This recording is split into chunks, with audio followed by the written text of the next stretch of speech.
Assalamualaikum warahmatullahi wabarakatuh. Perkenalkan, nama saya Calvin dengan stambuk S1B1 20078. Di sini saya akan mempresentasikan hasil review video saya dari channel YouTube Dr. Indrawan Nugroho yang berjudul Metaverse. Metaverse jadi bahan pembicaraan gara-gara Facebook mengubah nama perusahaannya menjadi Meta dan mengumumkan akan menggelontorkan dana sebesar 140 triliun rupiah untuk membangun Metaverse. Satu hal yang penting, Metaverse saat ini sebenarnya belum ada. Metaverse baru berada dalam imajinasi para pengusaha visioner seperti Mark Zuckerberg dan teman-temannya. Jika benar-benar Metaverse akan terwujud, maka akan mengubah cara kita untuk menjalani hidup, bersosialisasi, berbisnis, bekerja, dan lain-lain. Mungkin kalian sudah bertanya-tanya, apa sih itu Metaverse? Metaverse adalah seperangkat ruang virtual yang diciptakan dan dijelajahi dengan orang lain yang tidak berada di ruang fisik dengan kita. Untuk gambaran jelasnya, ini mirip seperti di film Ready Player One. Ada yang tahu film itu? Mungkin gak ada ya. Saya akan berikan contoh lebih mudahnya, itu seperti game Roblox, Minecraft, dan Fortnite. Dari game tersebut kita memainkannya dengan melihat layar gadget, sedangkan Metaverse dimainkan dengan menggunakan perangkat VR atau virtual reality yang membuat kita benar-benar berada di dalam dunia virtual.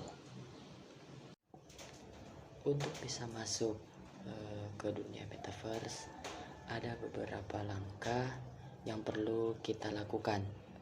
Antara lain, yang pertama, pilih platform untuk masuk ke dunia Metaverse. Yang kedua, siapkan headset dan kacamata VR atau virtual reality. Yang ketiga, daftarkan diri agar bisa masuk ke salah satu platform Metaverse. Yang keempat, setelah terdaftar, kamu bisa langsung menjelajahi dunia Metaverse. Selanjutnya itu kita masuk di kelebihan dan kekurangan Metaverse. Kelebihan Metaverse yang pertama itu meningkatkan pengalaman kita menggunakan teknologi. Yang kedua, dapat melakukan pekerjaan di mana saja dan kapan saja. Yang ketiga itu membuat hal-hal yang awalnya biasa saja menjadi lebih menarik. Kekurangan dari Metaverse yaitu yang pertama, dapat menyebabkan kecanduan, lupa waktu, dan lupa akan dunia nyata. Yang kedua, adanya peluang pihak-pihak yang tidak bertanggung jawab mencuri data-data penting. Semua yang biasa kita lakukan di dunia nyata bisa kita lakukan di dunia Metaverse. Bahkan lebih, termasuk berbisnis dan berkarir untuk mencari uang.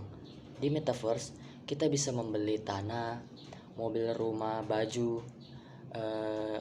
dan karya-karya seni digital, dan akan mendapatkan sertifikat kepemilikan atas aset-aset itu.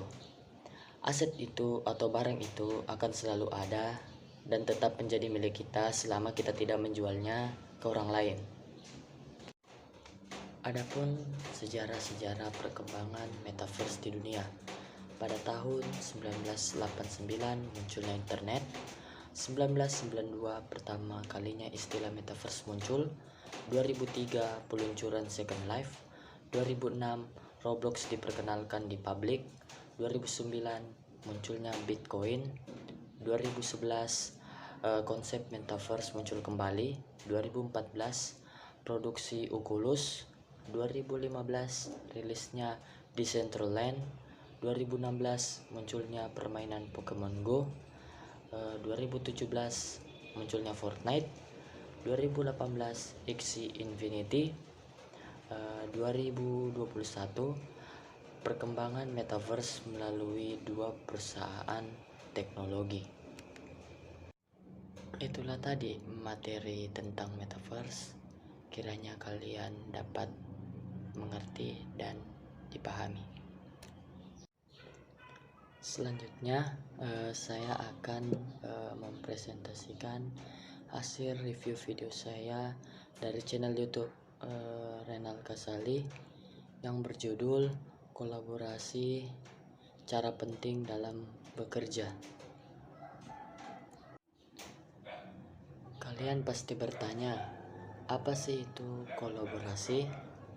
Kolaborasi adalah proses 2 atau 3 orang atau organisasi yang bekerja sama untuk menyelesaikan tugas dan mencapai tujuan.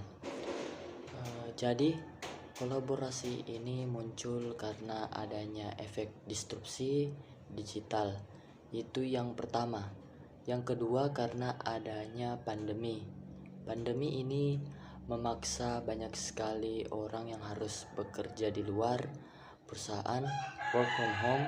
Karena work from home dan learn from home, maka manusia kehilangan spirit awalnya. Manusia itu prinsipnya bisa membawa sesuatu karena berkolaborasi. Berkolaborasi dengan beberapa orang untuk melakukan tindakan yang sama, karena sentuhan fisik dan kedekatan fisik itu menjadi tidak ada. Maka manusia bekerja sendiri-sendiri di rumah. Jadi kalau kita memperhatikan hari ini sudah banyak perusahaan organisasi yang sudah mempermanenkan bekerja di rumah. Kalau pada tahun 2010 baru sekitar 30% di perusahaan besar di berbagai kota-kota besar yang melakukan WFH. Maka hari ini sudah 60% yang tadi saya sebutkan sudah permanen.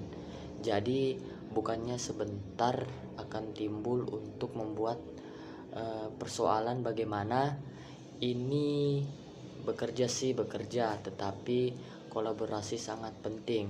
Misalnya saja untuk membuat desain tertentu, untuk melakukan customer service, untuk melakukan riset, untuk melakukan pengembangan ide gagasan kreatif, untuk membangun sebuah mockup baru dan membangun sebuah plan baru. Semua harus dengan berkolaborasi.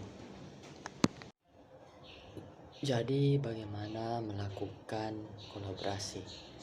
Oleh karena itu, maka mulai dipikirkanlah bagaimana melakukan kolaborasi. Seperti kita dalam keadaan normal, di mana kita saling bertemu dan langsung bisa melihat satu sama lain, karena pada dasarnya melakukan sebuah kolaborasi itu ada yang disebut dengan high touch. Karena kita dekat satu sama lain, kita bisa langsung membaca dengan prinsip 3S. Apa sih itu 3S? Yang pertama itu sensori. Sensori adalah perasaan sensitif terhadap sinyal-sinyal yang dikirimkan. Yang kedua itu sinkronous, adalah kita harus mampu mensinkronkan diri dengan orang lain. Yang ketiga itu spontaneous. Spontaneous adalah hal-hal yang bersifat spontan. Untuk melakukan kolaborasi ini tentu saja telah dikembangkan digital apps yang cukup banyak, dan kita bisa melakukan dalam bentuk 3 hal. Yang pertama itu video conference, yang kedua itu digital whiteboard, dan yang ketiga itu virtual office.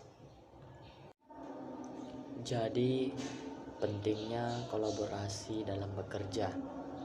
Bekerja secara kolaboratif dapat membantumu lebih sadar akan kekuatan dan juga kelemahan yang dimiliki. Kolaborasi akan membantu meningkatkan keterampilan terbaik kita dan mengidentifikasi bagian mana yang memerlukan bantuan dari orang-orang dengan keahlian yang berbeda. Itulah tadi kedua materi yang bisa saya jelaskan. Kurang lebihnya mohon dimaafkan. Saya ucapkan terima kasih.